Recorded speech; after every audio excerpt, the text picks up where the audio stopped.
Welcome, my name's Ross Finke, and what I'd like to do today is try to help you understand alcoholism and drug addiction better. The purpose of education is always application, and if you don't understand what alcoholism and drug addiction is all about in the first place, the things you're going to do to try to deal with it are going to be off and not likely to work very well. So we're going to try to walk through sort of a real basic understanding of here's what alcoholism and drug addiction is all about, so that people understand, oh, here is why I do the things I do to treat this and do something about it. There are lots of opinions and beliefs about alcoholism and drug addiction out there in the world, and it's not uncommon for people to get to where they're starting to look into and for their own benefit or for their family's benefit of, hey, what's going on with my loved one and their drinking or drug use. So what we're going to do, and what I have found over the years, is based on people's preconceived notions lead to certain actions. And so we're going to try to change those preconceived notions possibly. Alcoholism and drug addiction is a very treatable disease. And in the years I have been in this field, which is about 30 now, what I have found is people have very strong opinions about whether they believe alcoholism and drug addiction is a disease or not. That word brings up lots of difficulty in and of itself. But I believe that is the foundation and a starting point to begin to understand alcoholism and drug addiction differently. In all the years that I have been doing this, the one thing I have found as I've talked to a lot of people who have strong opinions about whether alcoholism or drug addiction is a disease or not, is I have found that almost nobody who doesn't have some medical background has ever even looked up the word disease to know what the word actually means, to then have a sound foundation for why they believe alcoholism and drug addiction is this thing, that they don't have any knowledge of what that thing is in the first place. Okay, so if you're one of those people who has a preconceived notion and a strong opinion about whether alcoholism and drug addiction is a disease or not, and you've never educated yourself on what the heck a disease is in the first place, I'd encourage you to say, that's kind of silly of me. Maybe I ought to put that aside and educate myself on what the heck is a disease in the first place. Okay? So what I'm going to do today is give you a real simple definition of a disease that I have used with lots of audiences and lots of people, and have never got anybody, even people in the medical profession, to complain about that says, hey, that's a pretty good simple definition, and we're going to use that as a foundation. I would always encourage you, if you personally want to reassure yourself that you believe this really is a disease and what a disease is and the definition I'm giving you, then I would strongly encourage you to go educate yourself some more and look it up, do some research to get clear on this starting point, because it's such an important starting point. So here's a simple definition. Okay?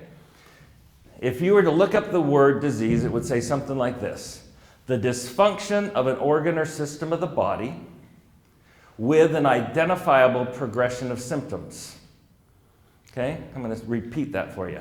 The dysfunction of an organ or system of the body with an identifiable progression of symptoms.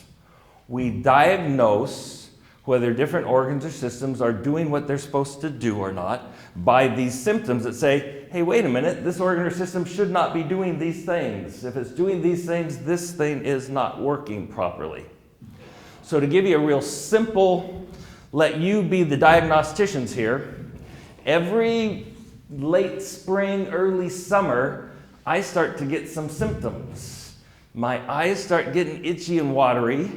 My nose starts to drip and sneeze, and I get this postnasal drip and this little cough because this sinus stuff is going on, and those symptoms tell me I have an allergy, which is a disease of the immune system, because it's not the grass pollen, which is what I'm allergic to, that is the problem. It is how my immune system responds to that grass pollen that causes all those symptoms. My immune system is just overreacting to this grass pollen. Okay? My immune system handles everything else just fine, but with grass pollen it goes nuts.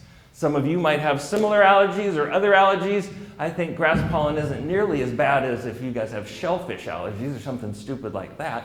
But the reality is it's not about the pollen, it's about how my body responds to it these symptoms tell me that system's not working properly. Okay? Now, with alcoholism and drug addiction, the organ or system that dysfunctions is the central nervous system. The central nervous system controls how we think, how we feel and experience things, and how we act, the choices that we make. So if the organ that's dysfunctioning is the central nervous system and it controls how you think, feel, and act, the person who has it is in quite a bind because the thing doing the thinking is the thing that's the problem. So they will have a difficult time themselves interpreting that this information says they have a problem. Okay, so the dysfunction of the central nervous system with an identifiable progression of symptoms. Okay? Every so many years, doctors get together and decide how do we diagnose all these different diseases and disorders. Some of those are published for the medical profession itself. Some of those are published for the psychiatric profession. So people who study the central nervous system, the American Psychiatric Association, every so many years they get together and they decide how do we diagnose diseases of the central nervous system. They publish those in a volume called the Diagnostic and Statistical Manual of the American Psychiatric Association. They are currently working on the DSM-5.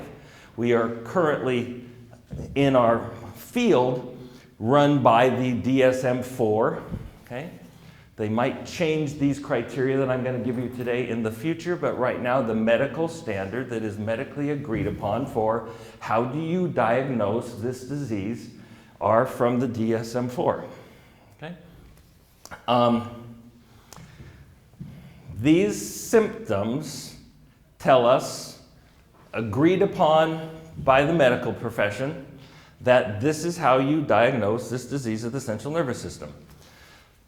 Now, some people like to question whether that's okay or not, and I will tell you that the biggest people who might question that would be insurance companies, because they're the ones who ultimately shell out money. And the reality is in that volume called the DSM-4, there are little code numbers that go along with those criteria for different diagnoses. And those code numbers go on insurance claim forms, and insurance companies have agreed to pay for treating it. So if you want somebody to be fighting to say, hey, this ain't a disease, I would say those guys probably would be more invested in that than you. And once again, I would encourage you to start thinking, why am I fighting this when the medical profession, the insurance profession have all gone along with this and agree that this is what it's all about? Okay? Now, before I talk about these symptoms, I need to tell you one other thing. It's interesting, in all the years that I've been in this business, I have rarely seen any TV show, any documentary that really clearly walks through, here is the medical standard for how you diagnose this disease. The public, for some reason, has not been included in, here is how you do it. When people talk about alcoholism and drug addiction out there in the world, they'll throw out all sorts of anecdotal, well, an addict is this or an alcoholic is that, and they do this or they do that, which is sometimes true, but sometimes not true. But the reality is the only medically accepted, insurance company approved way to diagnose, to know whether somebody is an addict or an alcoholic or not, or what the DSM-4 calls substance dependence, is that they have these symptoms from the DSM-4. Okay? So here's what the DSM-4 says about substance dependence, or what we commonly call alcoholism or drug addiction. Okay? It says, a maladaptive pattern of use leading to clinically significant impairment or distress as manifested by 3 or more of the following 7 symptoms within a 12-month period of time. It's a mouthful, okay? But let's break that down to start with. Maladaptive pattern. The central nervous system, your brain, is supposed to take in information, experience that information, and then through thoughts and then take actions in response to that. And your brain is supposed to adapt to information to go for what is positive and avoid what is negative. Okay?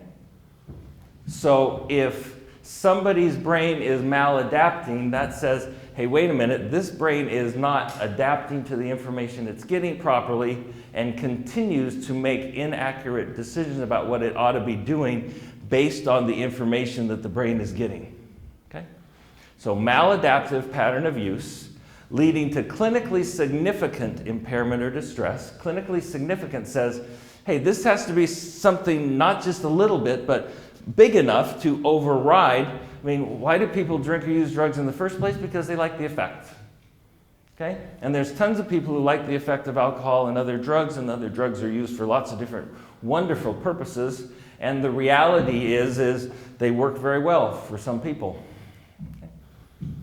But there is this clinically significant impairment or stress that when all of a sudden the thing that is done for the effect and the pleasure it brings or the pain it relieves now starts causing pain and displeasure, the brain should go, hey, wait a minute, this ain't working anymore. And that's what doesn't happen for somebody who's an addict and alcoholic. So there's this weighing out of, hey, there's this benefit it's getting, but wait a minute, now the effects are significantly enough to say this shouldn't be happening anymore. Okay? And then you have to have 3 of them within a 12-month period of time. That says your brain just ain't getting it. Your brain should get this information and make changes all on its own, and it's not doing it. Okay? So here are the 7 symptoms. Number 1 is tolerance. It begins to take more of the drug to get the same effect, or continued use of the same amount of a drug does not get you the effect it used to get you. Okay? Now, tolerance occurs because, and the only possible reason it can occur is because your brain chemistry has changed. If your brain chemistry had not changed, you could get the same effect from the same amount over and over and over and over and over again, and there are lots of people who do that and it works just fine if their nervous system is working right. Okay? That tolerance increases says that the neurochemicals that control how you think, feel, and act, which are impacted by the specific drug you are using, okay? Different drugs make you feel different because they work in different neurochemical systems in the brain. The drug itself isn't the thing making you feel that way, it is how the drug interacts with your neurochemical systems in your brain, how it works with your brain. Okay? So in the system that the drug is impacting, what begins to happen for some people is when the drug goes in, it increases activity in that area. The brain, now faced with increased activity in that area, says, hey, wait a minute, we have too much activity in that area. Let's not make so many of those neurochemicals anymore. And then the drug goes away and the brain's out of balance a little bit. Now, this is an awesome thing for people who don't have the disease of alcoholism or drug addiction, because this process is what keeps most people's brains from ever becoming addicts and alcoholics, because if you get the brain out of balance too much, it says, this feels crummy, don't do that to yourself again. Okay? Somebody who's an addict and alcoholic, what happens is that system doesn't kick in and their brain doesn't get that this is uncomfortable enough to stop. Okay? So the drug keeps being put in before the brain gets back into balance, and the brain will get more and more out of balance.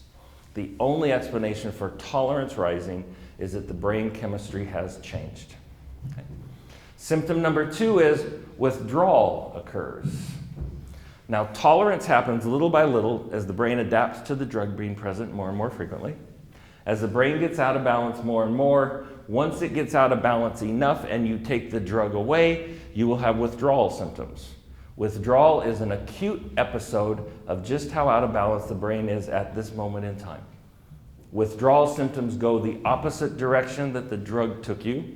So, say you use a stimulant drug, it would increase stimulation in the brain, in stimulatory neurochemicals. It will give you a stimulatory effect. Your brain's going to say, hey, quit making so many of those stimulatory neurochemicals, and then you take the drug away, and if you are out of balance enough in those stimulatory chemicals, you won't be able to be stimulated anymore because your brain doesn't have those chemicals. Okay? And the withdrawal symptoms will be a crash. Sleeping, fatigue, not excited, opposite direction. Tolerance comes first, getting the brain out of balance little by little. Withdrawal comes when the brain's out of balance enough. A healthy brain that does not have this disease will not allow that to happen to itself. However, if we took any of you right now and we could keep you for the next few weeks, strap you down up here in front as a little research experience, put an IV in your arm or a tube down your throat and gave you a psychoactive drug over and over for the next few weeks, we could create tolerance because your brain is just naturally going to respond to the drug being present. But because your brain isn't choosing to put it in, but we're making it go in, it can be created. And once your tolerance is high enough, if we took the drug away, you will then have withdrawal symptoms. Okay?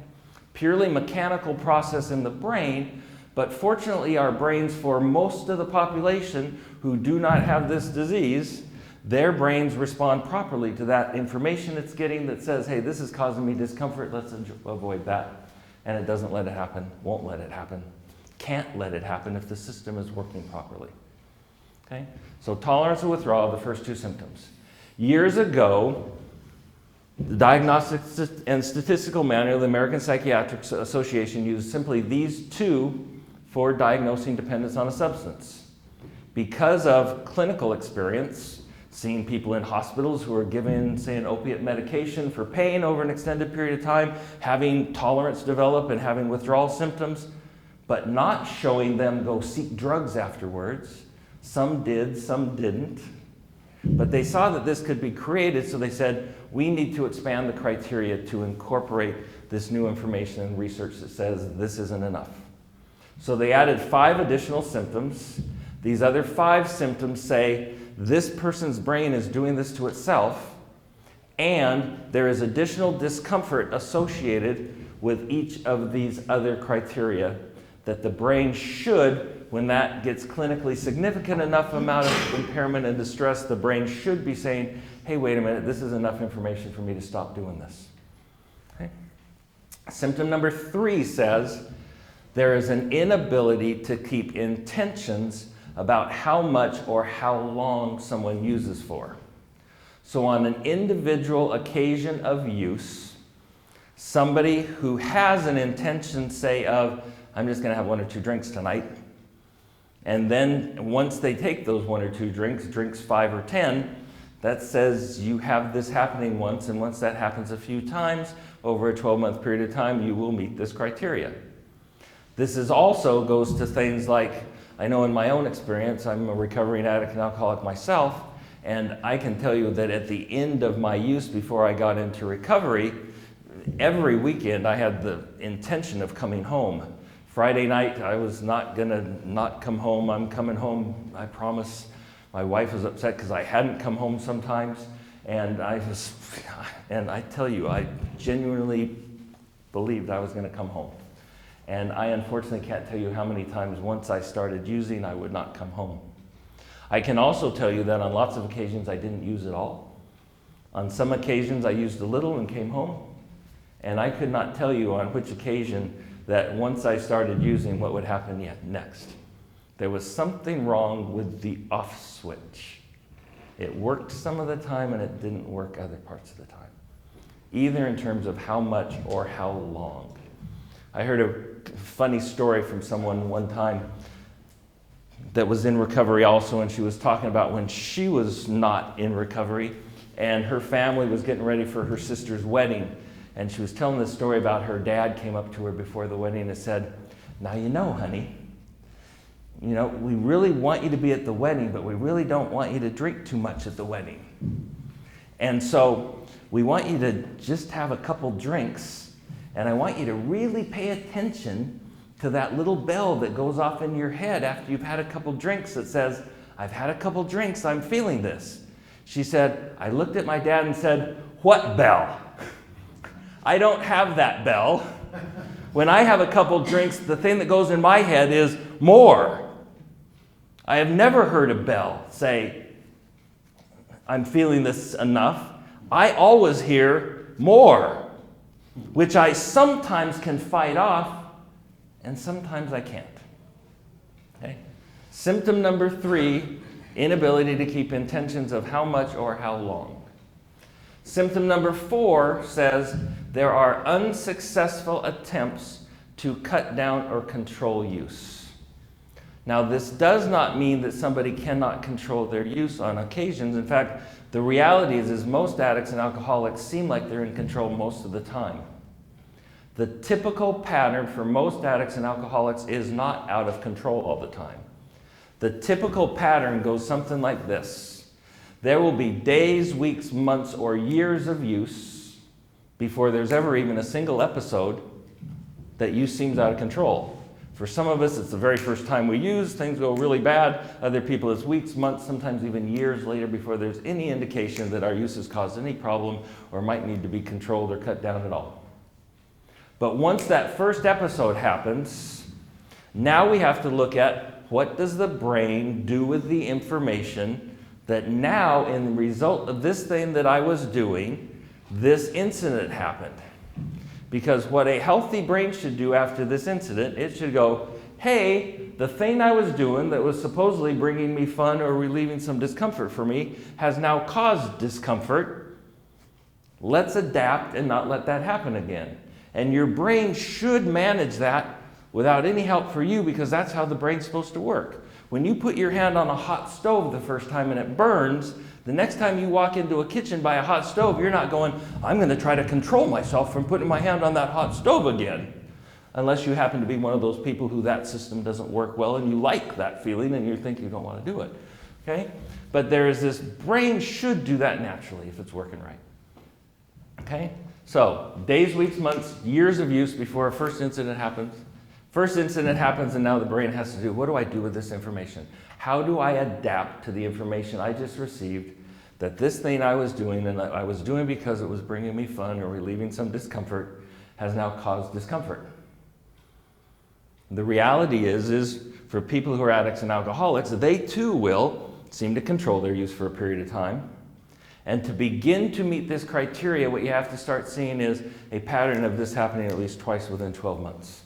With that happening again within 12 months, it says, hey, the brain did not learn to stop that from happening again. Okay? So, some period of time where it didn't cause a problem, now it caused a problem. Seems like it's back under control, then it causes a problem. Seems like it's back under control, then it causes another problem. Seems like it's back under control, then it causes a problem. This is why so many people have come to believe that alcoholism and drug addiction is about underlying problems. Because on the surface, if you look at this pattern, the natural thing to look for is, why does this get out of control on these episodes? And I can tell you, if you want to look for a reason for it to get out of control on any one episode, you can come up with one. But the reality is that these episodes keep happening is what tells us the brain's not working right, if you can see that bigger picture and understand that the brain's not supposed to do this. Only someone who is an addict and an alcoholic, only someone who has the disease of addiction, is dependent on a substance, would ever drink or use drugs to deal with underlying problems once the alcohol and drugs have caused significant impairment or distress. Because once it's caused significant impairment or distress, your brain, if it was working right, would no longer do it. It would look for a better solution. Okay? I'm going to say that again because this is the crux of the whole matter that people get so confused about, thinking that this is about these underlying problems. The truth is that only someone who has the disease of addiction, who is an addict and an alcoholic, who is substance dependent, would ever drink or use drugs to deal with underlying problems once the alcohol and drugs have caused significant impairment or distress. Okay? Because that tells us the brain's not working right, because the brain should not keep going to a crappy solution. That it keeps going to a crappy solution that everybody can see is a crappy solution except the one person that is using it as a solution. That is the problem for those of us who are addicts and alcoholics, is our brains truly believe the alcohol and drugs are the solution. And we've told all of you that this is what the problem is. And people believed us. It was kind of like everybody listened to the fox come up with a plan on how to guard the chicken coop. Okay? It's not the way to do it. Okay? So, in unsuccessful attempts to cut down or control, addicts and alcoholics control their use great. They just don't consistently do it, and sooner or later it gets out of control again, then they control it for a while, then it gets out of control, then they control it for a while, then it gets out of control.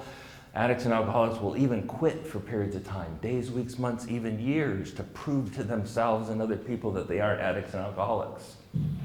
Okay? Another little story I like to tell people. One time somebody came to me and said, Ross, they knew what I did for a living, they knew what I'm in recovery myself, and they said, Ross, I think I'm going to quit drinking for 30 days just to see if I can do it. And I said, great. And he said, that'll show me I'm not an alcoholic or not, won't it? And I said, no, unfortunately, only us alcoholics try that. People who aren't alcoholics would never even cross their mind that they need to try that because their brain already has it controlled. If the brain is working properly, it has it controlled. Okay? So, not out of control all the time, more likely to have these episodes until the disease progresses farther. The disease progressing farther means the brain gets more and more out of balance. The further it gets out of balance, the less control somebody will show. In the early stages of the disease, people show quite a bit of control. Quite often, they're just these episodes. Okay? Symptom number 5 says there is an increased amount of time spent to get, use, and recover from the use. An alcoholic or a drug addict's brain becomes more and more preoccupied with getting it, using it, and recovering from it. This can be very subtle things. Okay? I had a guy early in recovery who had been sober for a short period of time, and he was kind of talking to me about his experiences with early recovery. And he said, you know, I went out to dinner the other night, and it was the first time I kind of had this shift in attitude, and it became clear to me that as I was driving to the restaurant, I wasn't thinking about what I was going to drink and how I was going to get 2 drinks in me before I ordered dinner because I wanted to get that buzz before I ruined it with food. And he says, before when I thought that way, it just was like how I thought. And now there's this separation that I've been sober for a while, being able to look at that and going, wow, look how subtle that is. Okay? So there's this increased preoccupation, thinking about getting, using, recovering. Family members and people around addicts and alcoholics, after a period of time, tend to start bugging addicts and alcoholics about their use.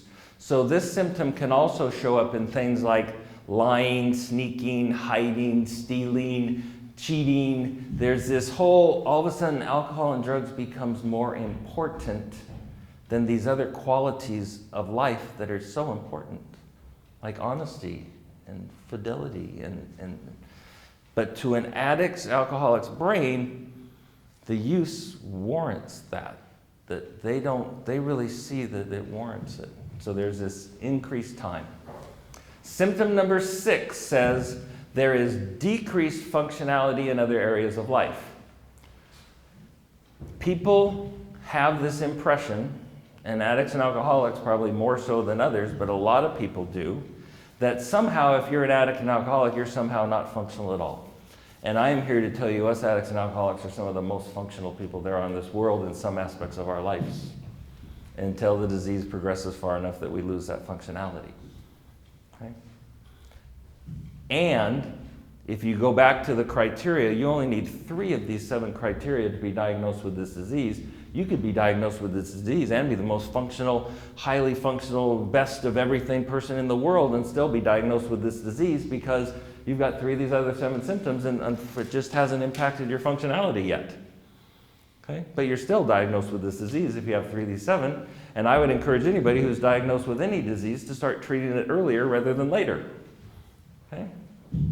But there's this mentality that somehow, if you're an addict or an alcoholic, that you're somehow just not functional, and that's just so untrue. Probably 95% of us are reasonably, if not highly functional in many aspects of our life. That functionality gets less over time as the disease progresses. There's a stupid thing that people say all the time, which is not uncommon. There are lots of stupid things people say about alcoholism and drug addiction because not really understanding addiction very well. But people say, oh, you know, George, he's a functioning alcoholic. Now that statement implies that somehow most of us aren't. When the truth is that's like, duh, 95% of us are functioning. Okay? So there's this skewed of how society views this that gets in the way. Okay? So, decreased functionality, not functional. And that's only one of 7 symptoms.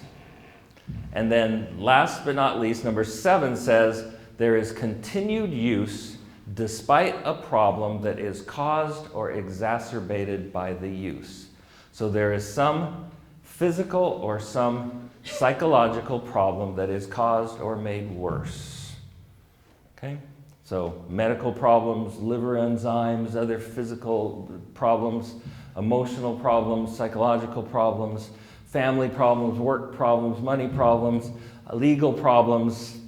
Only somebody who's an alcoholic gets a couple DUIs and with their sharp thinking decides I should quit driving rather than I should quit drinking. And then they fall back on not quit driving altogether, just quit driving late on Friday nights when the cops are out looking for me. And there's this craziness. An alcoholic's brain, because our reward centers have prioritized alcohol and drugs as such a high priority, as such a positive thing for the pleasure they bring us or the pain they relieve, that our brain overrides the ouch we get, which is what this disease is all about. Okay? So to have this disease, somebody to be diagnosed with it, you have 3 of these 7 criteria, and that is the starting point. The problem that happens in our society over and over again is sort of a pattern that goes like this, and it matches that number 4 criteria. Somebody who's an addict and alcoholic for some period of time, days, weeks, months, or years, is used without any problem. Then the problem happens. And when this problem happens, their brain assesses what's going on here. And their brain says, hey, wait a minute, I was doing this to have fun or relieve pain, and it got out of control. Somebody who's not an addict and alcoholic's brain's going to go, hey, note to self, the thing you did to have fun or relieve pain caused pain. Let's not let that happen again, and it will naturally, without any help, take care of that. Okay? An addict or alcoholic's brain will say, well, that got out of control. I shouldn't do that again, and I'm not going to let that happen again, but then it happens again. Now, people around us, addicts and alcoholics, fall into this trap with us because when this incident happened and we tell them we were just trying to have fun or relieve pain, that's why this incident happened, they step in to help us have fun differently and deal with pain differently, thinking that they can help and make that process happen and change the effect so that alcohol and drugs won't cause problems again. Then it seems like it's under control for a while, then it gets out of control, and then people come to us and we try to figure out ourselves what's going on here, and we come up with it was having fun or relieving pain that's the problem, not the alcohol and drugs themselves. And then people are stepping in saying, let's help you. And we try to help ourselves with those things, and that doesn't work very well for long. It works for a while, and then it gets out of control again. Then we try to control it, it gets out of control again. And somewhere in that process, people around us, they get in their head that hey, maybe something else is going on here. And people around us at that point come to us and say, hey, maybe it's the booze. Maybe it's the drugs. But the minute other people suggest it's alcohol or drugs, not these things that we're saying it is, these other problems that they've been trying to help us with in the past, we have a new problem in our life, and that is them, because they're stupid and dumb, and they're considering that the thing that we think is the solution is really the problem, and we think it's the solution, and they keep fighting us about that. And then we get pissed off at them, and they get upset with us, and the fight begins. Okay. Then everybody goes back to trying to make things like normal. Then it settles down for a while, then another incident happens. People around us start to pull away emotionally, or they start to nag and bitch at us. And now we say, now we really think you're the problem because you're doing this stuff. And we suck you into thinking you're the problem because you're doing this stuff. And the battle goes on. Okay? It's not about underlying problems. If you start seeing this pattern going on, you need to start looking at this is about this disease happening. And there are things you can do to learn, to get support, to help yourself walk through this process. Okay? So, alcoholism and drug addiction is not about underlying problems. Alcoholism and drug addiction is the dysfunction of the central nervous system with an identifiable progression of symptoms, which are medically accepted, insurance company approved, and can be easily diagnosed by an accredited professional. Thanks.